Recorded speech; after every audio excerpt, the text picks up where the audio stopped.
we cannot trust the President of the United States with nuclear launch codes. And it's not just me saying that. General Dan Kane on Saturday denied Donald Trump access to nuclear launch codes. Yeah, Trump wanted to quite literally obliterate Iran during a ceasefire on Saturday.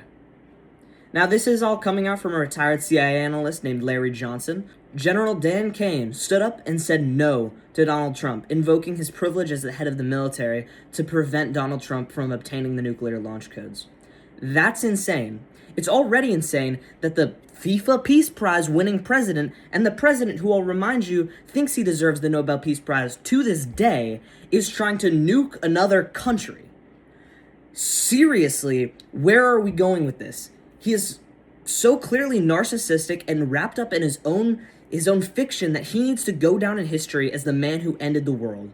That's clearly what this is. He is, for the entire time that he's been in office or running for office, his main goal is to cement his own legacy. We're seeing that with the arch that he wants to put up, or as Caroline Leavitt called it twice, an arc. Here's the clip. Birthday.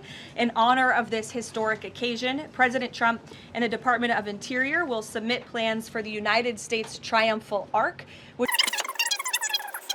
rendering of the arc for you. This monumental arc will be Triumphal Arch will be architectural arc is a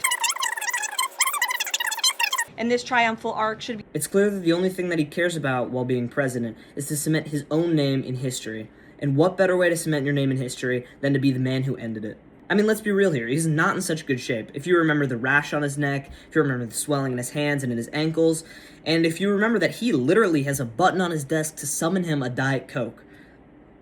He's also 79 years old, by the way. His life will end soon, and I think if we can't get rid of him democratically, his name will forever be in the same sentence as the end of the world.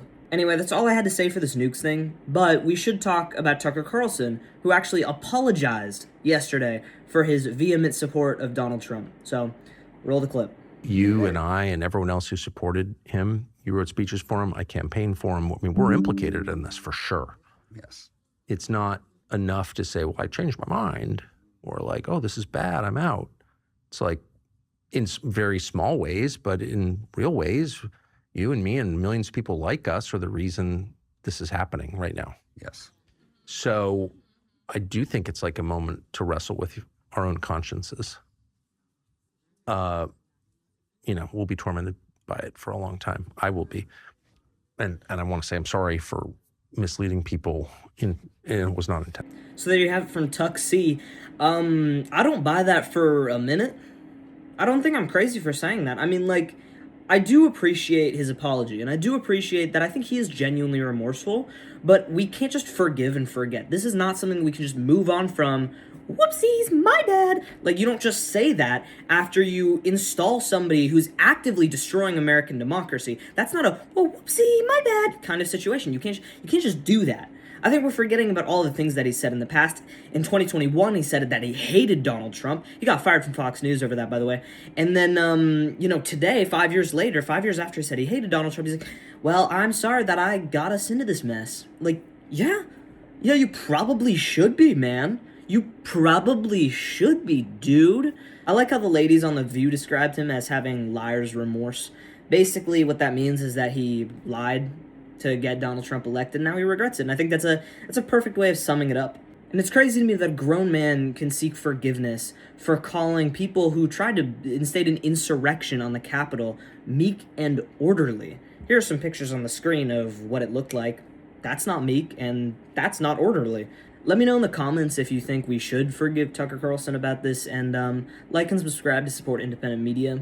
A lot of these platforms like to put a damper on what we have to say nowadays.